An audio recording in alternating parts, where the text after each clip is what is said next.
आता वय दिवसभरातील राजकीय टॉप 9 बातम्या।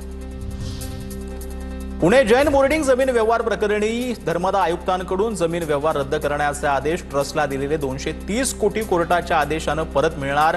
स्टॅम्प ड्युटी परत मिळवण्यासाठी कायदेशीर लढा लढावा लागणार।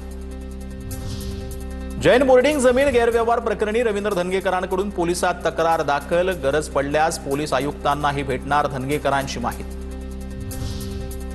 जमीन व्यवहार रद्द झाली की ही समाधानाची बाब। जैन बोर्डिंगच्या आडून काहींकडून राजकीय आरोप। केंद्रीय मंत्री मुरलीधर मोहोळांची प्रतिक्रिया। तर संबंध नसताना माझं नाव जोडलं, मोहोळांचं वक्तव्य।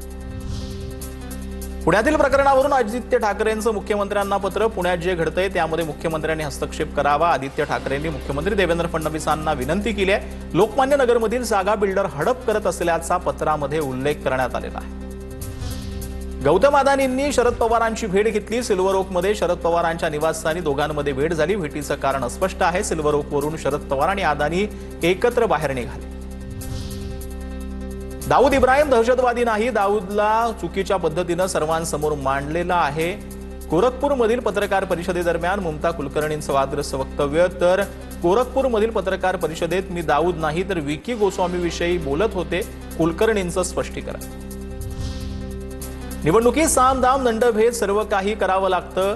राष्ट्रवादी अजित पवार गटाचे आमदार विजयसिंह पंडित यांचं कार्यकर्त्यांच्या बैठकीत वक्तव्य। राष्ट्रवादीचे आमदार प्रकाश सोळंकेनंतर आता विजयसिंह पंडित यांचा व्हिडिओ व्हायरल। कल्याण डोंबिवलीमधील राजकारणात नवा ट्विस्ट। कट्टर विरोधक भाजप आमदार सुलभा गायकवाड आणि माजी नगरसेवक महेश गायकवाड एकत्र। कल्याण पूर्वमधील यू टाईप रस्त्याच्या पाहणी दौऱ्यासाठी दोघे एकत्र। गोळीबार प्रकरणानंतर पहिल्यांदाच एकत्र। आमदार सुलभा गायकवाड यांचे पती माजी आमदार गणपत गायकवाड यांनी महेश गायकवाडांवर केला होता गोळीबार। मंत्री माणिकराव कोकाटेंच्या बदनामी प्रकरणी पोलिसांचा कोर्टात अहवाल सादर। रम्मी प्रकरणी रोहित पवारांनी माफी मागितली नाही। कोकाटेंकडून कोर्टात अब्रूनुकसानीचा दावा दाखल। आता दिवसभरातील मोठ्या टॉप 9 बातम्या। भाजपा युवा मोर्चा प्रदेशाध्यक्ष अनुप मोरे यांचा अखेर राजीनामा। प्रदेशाध्यक्ष रवींद्र चव्हाणांकडे दिला राजीनामा। युवा मोर्चाच्या महिला पदाधिकाऱ्यांकडून मोरेंवर झाले होते गंभीर आरोप। माझ्यामुळे पक्षाची प्रतिमा मलिन होऊ नये म्हणून निर्णय घेतल्याचा पत्रात उल्लेख। फेसबुक लाईव्ह करत एका महिलेचा रुपाली पाटलांवर आरोप। रुपाली पाटलांनी गुंड पाठवून हल्ला केल्याचा महिलेचा आरोप। रुपाली पाटलांना राष्ट्रवादीतून निलंबित करा, महिलेची मागणी। पुण्यातील गुंड निलेश गायवळ टोळीचा नवा कारनामा समोर। गायवळ टोळीतील अमोल लाखेनं फसवणुकीसाठी निर्दोष शेतकऱ्यांचे कागदपत्र वापरले। वारजे माळवाडी पोलीस ठाण्यामध्ये गुन्हा दाखल। अकोल्यात नुकसान भरपाईतून शेतकऱ्यांच्या खात्यात 5, 8 आणि 3 रुपये अशी रक्कम जमा। शेतकऱ्यांची थट्टा करणं थांबवा, निवेदनातून विनंती। पीक पाणी नोंदणीला 30 नोव्हेंबर पर्यंत मुदतवाढ। राज्यातील शेतकऱ्यांना मोठा दिलासा। महसूल मंत्री चंद्रशेखर बावनकुळे यांचा निर्णय।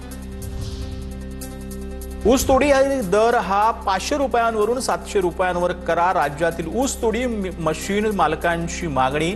1 नोव्हेंबरच्या आधी निर्णय घ्या, अन्यथा आम्ही काम थांबवू। मशीन मालकाचा राज्य साखर आयुक्तांना इशारा। नाशिकमधील कुंभमेळा राज्य आणि केंद्र सरकारकडून 25,055 कोटी रुपयांचा विकास आराखडा। 7,000 कोटी रुपयांचा निधी मंजूर। रस्ते विकासासाठी 2,000 कोटी रुपये तर साधुग्राम भूसंपादनासाठी 1,000 कोटी रुपये। वंदे मातरम गीताच्या निर्मितीला 150 वर्ष पूर्ण। राज्यातील सर्व शाळांमध्ये 31 ऑक्टोबर ते 7 नोव्हेंबर दरम्यान वंदे मातरम गायनाचे आदेश। गीताचा इतिहास सांगणाऱ्या प्रदर्शनाचा आयोजनाचे देखील निर्देश।